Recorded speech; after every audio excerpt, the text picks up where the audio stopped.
बिस्मिल्लाहिर्रहमानिर्रहीम। अस्सलाम वालेकुम नाज़रीन, आप यूट्यूब चैनल देख रहे हैं। मैं इमरान ख़ान हूँ। कराची में बहुत ज़ोरदार किस्म की बारिश हुई है और बारिश में एक मरतबा फिर इंतज़ामिया का पोल खुल गया है। कराची में नॉर्मली वहाँ जो गवर्नमेंट है वो परवाह इस बात की करते नहीं है और वो इस बात को गिनती में नहीं लेते कि लोग उनके बारे में क्या सोचते हैं, क्योंकि बड़े लंबे अरसे से जिस तरीके से वो वहाँ पर इक़्तिदार में बैठे हैं, जैसे वो इंटीरियर सिंध में धांधली करते हैं, जिस तरीके से कराची के अंदर बड़े पैमाने पर हमेशा से धांधली होती रही है, चाहे वो MQM का दौर हो, चाहे आज पीपल्स पार्टी का दौर हो, तो बड़ी दो नंबरी हुई इस शहर के साथ। पाकिस्तान का सबसे ताकतवर शहर है, सबसे बड़ा शहर है, पूरे पाकिस्तान को कमा के देने में सबसे कमाऊ पूत शहर है कराची, लेकिन इसके साथ लावारसों वाला सलूक किया जाता है। और उसकी एक बड़ी रीज़न ये है कि 2.5 करोड़ लोग रहते हैं इस शहर के अंदर। वो अगर अपना हक़ नहीं ले सकते तो वो बिल्कुल फिर मुस्तहिक हैं कि उनके ऊपर इस तरह के लोग मुसल्लत किए जाएँ।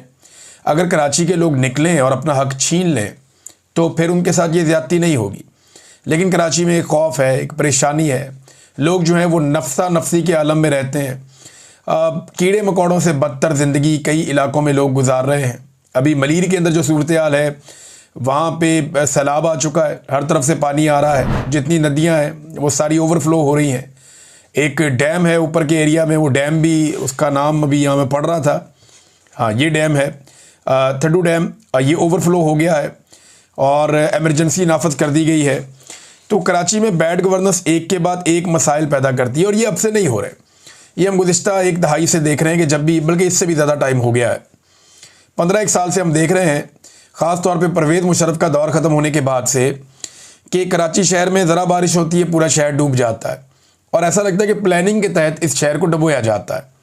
जितने भी पानी के रास्ते थे कराची में भी यही हुआ, वहाँ पर चाइना कटिंग कर दी गई, नालों के ऊपर जो है वो तामीरात कर दी गई और फिर कराची का पूरा नक्शा बदल दिया गया। ये परवेज़ मुशर्रफ के दौर में भी हुआ, उसके बाद भी हुआ और अब पूरा कराची जो है वो नतीजा भुगत रहा है। कराची के लोग अपने हक़ के लिए निकले नहीं, कभी तगड़े तरीके से अपने हक़ के लिए अगर निकलें तो इस माफिया से कराची के लोग जान छुड़वा सकते हैं, लेकिन हालात आपके सामने है। जबकि पंजाब में जो हुकूमत है उसकी हिकमत अमली का अंदाज़ा आप यहाँ से लगाएं कि इन्होंने खैमा बस्ती लगाई कि यहाँ पर हम लोगों को रखेंगे। अच्छा, हुकूमती खैमा बस्तियों के अंदर एक प्रॉब्लम आ रहा है और वो लगातार आ रहा है। हुकूमत खैमा बस्ती लगाती है टिकटॉक बनाने के लिए। ये सरकार आएगी, जो ख़वातीन आएंगी जो हुकूमत में इस वक्त मौजूद हैं, जिन्हें बिठाया गया है, वो आएंगी, आकर अपने टिकटॉक्स बनाएंगी और वो चली जाएंगी, या DC आएगा, AC आएगा, ये लोग अपने टिकटॉक्स बनाएंगे और चले जाएंगे। तो एक आर्जी किस्म की एक खैमा बस्ती लगाई जाती है, उसके अंदर लोगों को लाकर रखा जाता है, लेकिन जैसे ही वहाँ टिकटॉक मुकम्मल हो जाते हैं तो वहाँ खाना देना बंद कर देते हैं। इसके बाद नतीजा ये निकलता है कि लोग वहाँ से वो जगह छोड़ देते हैं और जो लोग वहाँ मौजूद रहते हैं वो बेचारे खाने का बंदोबस्त कहीं और से करते हैं। कई सरकारी कैंप्स ऐसे हैं जहाँ पे खाना प्राइवेट NGOs दे रही हैं और उन्हें मना किया गया है कि आपने अपना लोगो इस्तेमाल नहीं करना, अपना मोनोग्राम इस्तेमाल नहीं करना, आपने अपना बैनर या पोस्टर नहीं लगाना, आप पंजाब सरकार के खाते में इसको डालें। अब ऐसी नाकस मनसूबाबंदी इन्होंने की है कि चंद जगहों से ये रिपोर्ट आ रही है और विजुअल्स बाकायदा हमने देखे सोशल मीडिया पे कि जहां खैमा बस्तियां हुकूमत ने लगाई वहां पे भी पानी भर गया। यानी आप महफूज जगह पे, महफूज मकाम पे लगाते हैं ताकि ये एरिया महफूज रहेगा, लोगों को हम यहाँ पे लाकर रखेंगे, लेकिन वो एरिया भी जो है वो रहने के काबिल नहीं है। साइंसी बुनियादों पर जो इंतज़ामी फ़ैसले हैं वो करने की काबिलियत नहीं है मौजूदा इस्टेब्लिशमेंट में, जो ब्यूरोक्रेसी है उसमें। और हुकूमत तो बिल्कुल ही आपको पता है फारिग लोग हैं, नकम्मे लोग हैं, इनको लाके इक़्तिदार में बिठा दिया गया। इनके फरिश्तों को भी इस मरतबा उम्मीद नहीं थी कि इन्हें हुकूमत मिल सकती है, लेकिन हुकूमत में लाके इनको बिठा दिया गया। अब इस सैलाब के नतीजे में और उसके साथ आप प्लस कर लें ये बैड गवर्नेंस, इन दोनों चीज़ों को आप इकट्ठा करें तो महंगाई का एक तूफ़ान आ चुका है और एक बड़ा तूफ़ान महंगाई का आने वाला है। आटे की कीमत जो है वो दुगनी हो गई है ऑलमोस्ट। गंदम जो किसान बेच रहा था 2000 में, आज मेरे एक दोस्त बता रहे थे वो 4000 से भी ज़्यादा महंगी हो गई है और कुछ जगह पे 5000 रिपोर्ट हुई है। चले, मैं 5000 पे तो मुझे यकीन ही नहीं आया जो उन्होंने बात की, ये कंफर्मेशन मैं लूँगा, लेकिन उन्होंने कहा कि एक दिन पहले ये रेट था जनूबी पंजाब में कि गंदम 5000 रुपये मन भी बिकी है। अब अगर 4000 रुपये भी बिक रही है तो ये डबल कीमत में बिक रही है, तो रोटी भी महंगी होगी और होना शुरू हो गई है, आटा भी महंगा होगा जो होना शुरू हो गया है, डबल कीमत के करीब तो पहुंच रहा है। और उसके बाद आपकी जितनी भी सब्जियां हैं वो बहुत ज़्यादा महंगी हो गई। वजह यह है कि जहाँ जहाँ सब्जियाँ लगी थी ये बड़ी पेरिशेबल आइटम होती है। पेरिशेबल कहते हैं जो फौरी तौर पे ख़राब हो जाती है, गल सड़ जाती है। इसको ज़्यादा देर आप स्टोर नहीं कर सकते। सब्जियों को, टमाटरों को, बाकी चीज़ों को आप रखते हैं ना ऐसे, फलों को, तो ये थोड़ी दिन के बाद ख़राब हो जाते हैं। आपने इनको फ़ौरन मार्केट में निकालना होता है, लंबे अरसे तक आप इनको स्टोर नहीं कर सकते। तो ये चीज़ें बहुत बुरी तरह तबाह हुई हैं और सब्जियों का जितना नुकसान हुआ है तो वो कीमतें बढ़ गई हैं। हुकूमत की कोई प्लानिंग तो थी नहीं, तो गंदम में भी यही किया, चीनी में भी यही किया, और अब दोनों चीज़ों की कीमत बढ़ रही है, बल्कि बाकी जो खाने पीने की अशियाँ हैं उनकी कीमतें भी बढ़ रही हैं। खैबर पख्तूनख्वा से एक शिकायत है और बड़ी संजीदा शिकायत है। ये हुकूमत पंजाब को और वफाकी हुकूमत को इस मामले को जल्द अज जल्द हल करना चाहिए। अव्वल तो ये जाली हुकूमतें हैं, लेकिन इन्हीं के पास जाली मैंडेट है ना, इन्हीं को लाकर बैठाया गया है। तो पंजाब से खैबर पख्तूनख्वा में आटे की सप्लाई बंद की गई है। खैबर पख्तूनख्वा में आटे की किल्लत हो रही है तो वहाँ पर भी कीमत बढ़ रही है। अब वो ये कहते हैं, खैबर पख्तूनख्वा के फजल इलाही साहब ये स्टेटमेंट दे रहे थे ऐवान में खड़े होकर कि हमें बिजली और गैस बंद कर देनी चाहिए अगर हमें आटे की सप्लाई ना की गई तो। देखिए होता क्या है, पंजाब में मैदानी इलाके हैं, यहाँ पे फसलें ज़्यादा होती हैं और जो दरियाओं का पानी है, जो ज़्यादा दरिया खैबर पख्तूनख्वा के इलाकों से आते हैं या कश्मीर के इलाकों से आते हैं, वो सारे मैदानी इलाकों में आते हैं। अब पानी ऊपर से नीचे आता है, यहाँ पे बहुत सारी फसलें होती हैं पंजाब में और सिंध में, लिहाजा जो ऊपर पहाड़ों पे रहने वाले लोग हैं वो ये उम्मीद करते हैं कि उन्हें गंदम की सप्लाई हो जाएगी, कुछ और चीज़ों की जो उन्हें ज़रूरत है मैदानी इलाकों की वो सप्लाई हो जाएगी। पहाड़ी इलाकों में जो फल होता है वो उसकी सप्लाई मैदानी इलाकों में की जाती है, जबकि वाटर रिसोर्सेज जो हैं वो ऊपर पहाड़ों पे, तो बिजली वहाँ बनती है, गैस के ज़खायर वहाँ पे हैं, बलूचिस्तान में, छोटे सूबों में हैं, तो वो वहाँ से मैदानी इलाकों में या पंजाब में और सिंध में पहुँचता है ये माल। अब वो ये कह रहे हैं कि हम गैस भी दे रहे हैं, बिजली भी दे रहे हैं, हमारे फल भी जा रहे हैं, बाकी चीज़ें भी जा रही हैं, पानी भी जा रहा है, तो ये कैसे मुमकिन है कि हमारी आटे की सप्लाई बंद कर दी जाए। तो उन्हें भी भूख लगती है, उन्हें भी ज़रूरत है। लेकिन मैंने देखा कि पहली मरतबा ऐसा हो रहा है कि ये पंजाब हुकूमत ज़रा बहुत अजीब तरीके से सोचती है और ये यानी तासुब ऐसा लगता है कि एक है इनके अंदर सूबों के ख़िलाफ़, और वो दिखाई देता है बार बार। बाद वक़्त ये ताने भी देते हैं। खैबर पख्तूनख्वा में एक वाक़या हो जाए तो पूरा पंजाब इस काम पे लग जाता है कि टूरिज़्म पे आप वहाँ ना जाएं। इनके अपने चुने हुए सहाफ़ी ये काम कर रहे होते हैं। बहुत अजीब काम है ना ये, आप नफ़रत नहीं फैला सकते लेकिन वहाँ फैलाई जाती है। तो ये इनकी हिकमत अमली है और उसके नतीजे में अब आटे की सप्लाई बंद है खैबर पख्तूनख्वा में और वो इस पर एहतजाज कर रहे हैं। वो कहते हैं जी फिर हमें भी बिजली और गैस बंद कर देनी चाहिए। पाकिस्तान में इस वक्त हालात ये पैदा हो गए हैं कि हफीज़ पाशा साहब एक सीनियर जो हैं वो इकोनॉमिस्ट हैं, उन्होंने बड़े वसूख के साथ ये बात की कि 50% से ज़्यादा हो जाएगी गुर्बत की शरह पाकिस्तान में। अच्छा, ये जो गुर्बत की शरह बताते हैं ना, ये गुर्बत की लकीर से नीचे रहने वाले लोग हैं, जो बिल्कुल ही बेड़ा गर्क हो गया, वो रोटी के लिए तरस रहे हैं जो लोग। तो पाकिस्तान में 50% से ज़्यादा इस सैलाब के बाद गुर्बत की लकीर से नीचे लोग चले जाएंगे। ये हालात पैदा हो गए और ये हालात इनकी नाअहली की वजह से पैदा हुए। 44% तक तो इन्होंने खुद पहुंचा दिए थे, फ्लड आ गया, इनकी नाअहली की वजह से और नीचे जाएगा पाकिस्तान। और जो 50% के अलावा है वो बहुत खुशहाल नहीं है, चंद फीसद लोगों को निकाल के। मिडिल क्लास रुल गई है, लोअर मिडिल क्लास वो भी रुल गई है, अपर मिडिल क्लास जो है उसकी भी क़ुव्वत खरीद मुतासर हो गई है। ये सिर्फ एलीट जो है वो इस वक्त सर्वाइव कर रही है, या अपर मिडिल क्लास जो है वो कुछ हद तक सर्वाइव कर रही है, बाकी तो परेशानी है। अब हालात ये हैं कि जो चावलों की फसल पाकिस्तान की तबाह हुई है उससे पाकिस्तान को जो एक्सपोर्ट्स के अंदर कमी आएगी, जो चावल पाकिस्तान बाहर भेजता है वो $3 अरब है। ये बहुत बड़ी अमाउंट है। फिर टेक्सटाइल के अंदर जो पाकिस्तान को नुकसान होगा कपास की वजह से, जो फसल हमारी तबाह हो गई, वो लगभग $2 से $3 अरब का है। और इसके अलावा ये बताते हैं कि बाहर से आपको कपास मंगवानी पड़ेगी जिसको आप अपनी टेक्सटाइल में इस्तेमाल करेंगे, तो उसका आपको इंपोर्ट बिल पड़ेगा।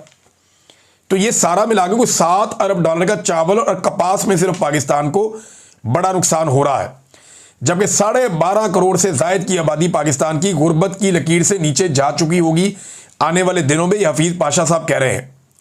तो नादरीन, ये है अभी पाकिस्तान की सूरत हाल और यहाँ पे इन्होंने पाकिस्तान को पहुँचा दिया। आमिर मतीन साहब ने यहाँ पे एक ट्वीट किया है, वो बहुत इंपॉर्टेंट है, मुझे आपको पढ़ के सुनाना पड़ेगा, सीनियर जर्नलिस्ट हैं। वो ये कहते हैं असली सैलाब तो इस सैलाब के बाद आएगा। तबाह हो गया किसान, जिसकी वजह से तबाह हो गई है मईशत भी। हाकिमों को अंदाज़ा ही नहीं है कि इसके बाद इनके साथ क्या होने वाला है। और ये गुस्सा और नुकसान किसी दूर दराज छोटे कमज़ोर सूबों में नहीं हो रहा, ये पंजाब है, सेंट्रल और मशरकी पंजाब, यानी 5-7 करोड़ लोग जो मुतासिर हुए हैं। 5 दरियाओं की धरती जिसको सदियों से भूख नंग का तजर्बा नहीं था, जिसका 70% लुट चुका है, 60% चावल तबाह, 30% कपास, 35% गन्ना, सब्जियां सैलाब में बह गई और मवेशी भी बह गए या मर गए और इनके पास चारा नहीं है। शहर भी डूब गए हैं, गुजरात, फैसलाबाद, लाहौर, मुल्तान, कसूर, सारे शहर पानी में। अब क्या होगा? 5 दरियाओं को धरती ने ऐसी आफत 100 साल में शायद कभी ना देखी हो। चाहे ये कुदरत हो, मगर दोषी तो हुक्मरान ठहराए जाते हैं। कसूर हमेशा उसका होता है जो हुक्मरान हो, शहबाज शरीफ या मरियम नवाज। ये लावा पकड़ा है, इसके बाद सब कुछ महंगा होगा। सब्जियां और अजनास 30 से 50% महंगे हो जाएंगे, अभी हो चुके हैं। वो ये कह रहे हैं किसान लुट गए हैं खेती से और शहरी लुट जाएंगे महंगाई से। बड़ी खौफनाक उन्होंने एक सूरत-ए-हाल बताई है। और ये गुस्सा कैसे निकलेगा, ज़रा इसके बारे में सोचें, आगे क्या होने जा रहा है। ये आमिर मतीन साहब के अल्फाज हैं, सीनियर जर्नलिस्ट हैं, बुजुर्ग सहाफ़ी हैं और वो नॉर्मली इतनी सख्त बात नहीं करते, लेकिन उन्होंने खुलकर बताया कि ये टिकटॉक से ये बला नहीं टलेगी और आपके लिए मुसीबतें बन जाएंगी। आपको जो काम करना था वो आप नहीं कर रहे, खुदारा टिकटॉक से जान छुड़ा लें। लाखों लोग और मवेशी मर रहे हैं, ऐसा 1000 साल में नहीं हुआ। इनकी मदद करें और अपनी ब्यूरोक्रेसी के सहारे ना रहें।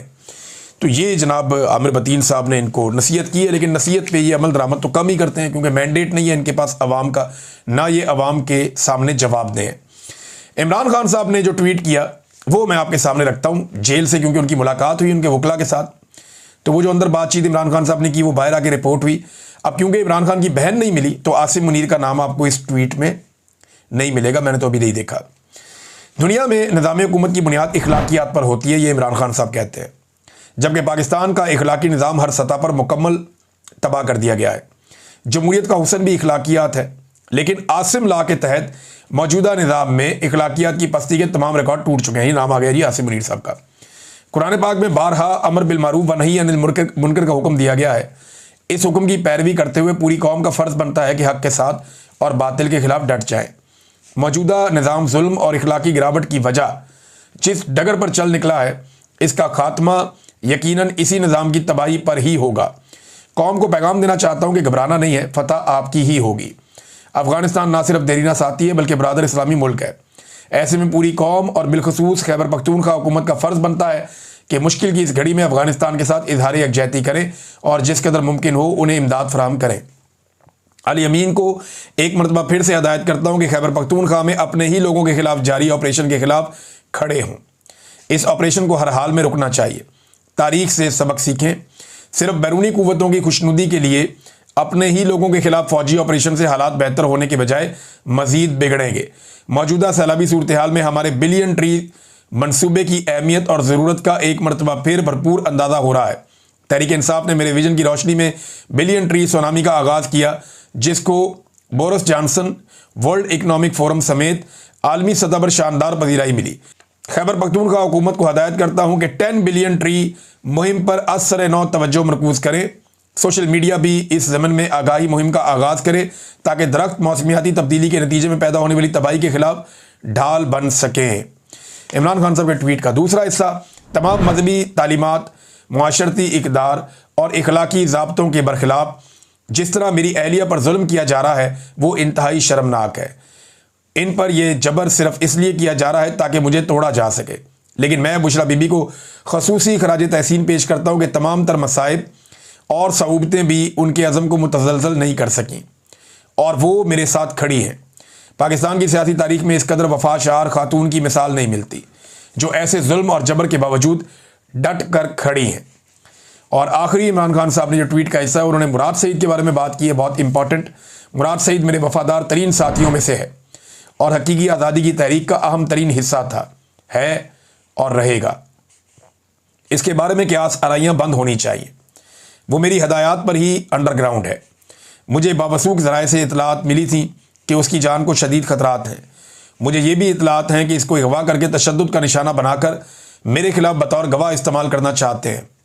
उसने अंडरग्राउंड होने से पहले भी और बाद में भी हर मौका पर मेरी हदायत के मुताबिक हकीकी आज़ादी की तहरीक में फ़ाल किरदार अदा किया है।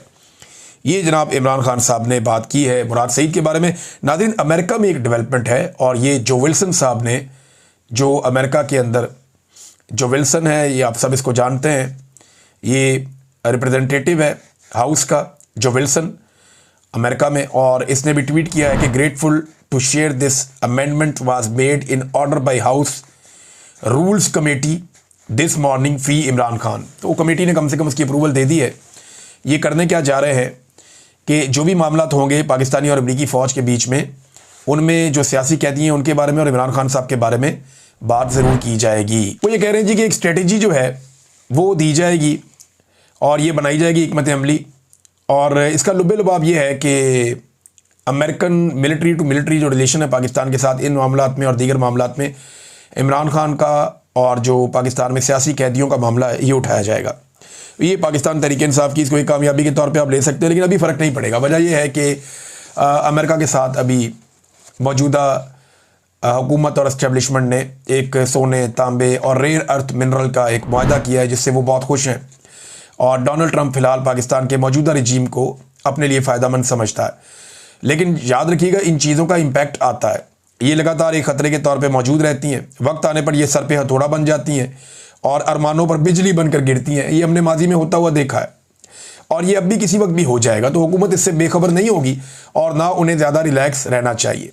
नाज़रीन, जो नेपाल में हुआ उसका पाकिस्तान के साथ अब मवाजना किया जा रहा है। 800 से ज़ायद अभी तक लोग गिरफ़्तार हुए हैं। फ़ौज गिरफ्तारियाँ भी कर रही है। आर्मी चीफ ने अपील की है कि मुज़ाकरात किए जाएँ और एहतजाज ख़त्म किया जाए। ख़बरें आ रही हैं कि वहाँ के आर्मी चीफ ने जो इक़्तिदार है वो संभाल लिया है। नेपालियों को जितना उन्होंने पहले ज़ोर लगाया वज़ीर आज़म को और बाकी काबीना को निकालने के लिए, उससे ज़्यादा ज़ोर लगाना चाहिए आर्मी चीफ को टकाने लगाने के लिए, इसको हटाने के लिए बीच में से। उसकी वजह यह है कि ये बंदा अगर वहाँ बैठ गया आके डिक्टेटर, तो नेपाली पहले से ज़्यादा तंग हो जाएंगे। उन्हें पाकिस्तान के तजर्बात से फ़ायदा उठाना चाहिए और उससे सीखना चाहिए कि डिक्टेटर आते तो ऐसे ही होते हैं कि जनाब हालात बहुत ख़राब है, मुल्क संभालने में आया हूँ, फिर ये टिक कर बैठ जाते हैं और फिर किसी को कुछ नहीं मिलता और अवाम भी रुल जाती है। एक साबिक वज़ीर आज़म है नेपाल का, उसकी बीवी राज लक्ष्मी चित्राकार, ये जनाब जल के जाँबाक हो गई है, मर गई ये भी। और उसकी वजह यह है कि मुजाहिरीन आग लगा रहे थे मुख्तलिफ बड़ी बड़ी इमारतों को, बड़े बड़े लोगों के घरों को। तो ये औरत अपने घर के अंदर मौजूद थी, एक साबिक वज़ीर आज़म की बीवी है, उस घर को आग लगी, ये वहाँ से बच नहीं सकी, ये वहाँ पे मर गई। आमिर मुगल साहब ने एक बड़ा इंटरेस्टिंग इसका मवाजना किया है। पाकिस्तान तहरीक इंसाफ के बड़े सरगर्म लीडर हैं। इन्होंने कहा जी कि पाकिस्तान की कुल आबादी 25 करोड़ है, जबकि कुल मुसल्ह फोर्सेस, फ़ौज और पुलिस वगैरह सारे मिला के, पहला मिलिट्री सब, इनकी तादाद 17 लाख है। यानी कि हर 147 अफराद के ऊपर एक एहलकार है। जबकि नेपाल की कुल आबादी 3 करोड़ है और उनकी जो मुसल्ह फोर्सेज हैं सारी मिला के लगभग 2.5 लाख हैं। यानी वहाँ पे 118 अफराद पर एक मुसल्ह एहलकार है। पाकिस्तान में 147 पर एक है और नेपाल में 118 पर एक है। इसके बावजूद आज नेपाल के दरो दीवार अवामी ताकत के आगे लर्जा हैं, क्योंकि वहाँ के नौजवान सोशल मीडिया के साथ साथ ग्राउंड पर भी उतनी ही मेहनत करता है और मार खाता है। पाकिस्तानी नौजवानों, इमरान खान तुम्हारी खातिर 72 साल की उम्र में मार खा रहा है, तुम कब निकलोगे, ये सवाल उठा है। बहुत सारे लोग कह रहे हैं जब तक पाकिस्तानी इस तरह नहीं निकलेंगे तब तक बात नहीं बनेगी। देखें, 4 मुल्कों में तो हमारे आसपास जो है वो दुर्गत बन गई हुक्मरानों की और जूतियां छोड़ के भागे सारे।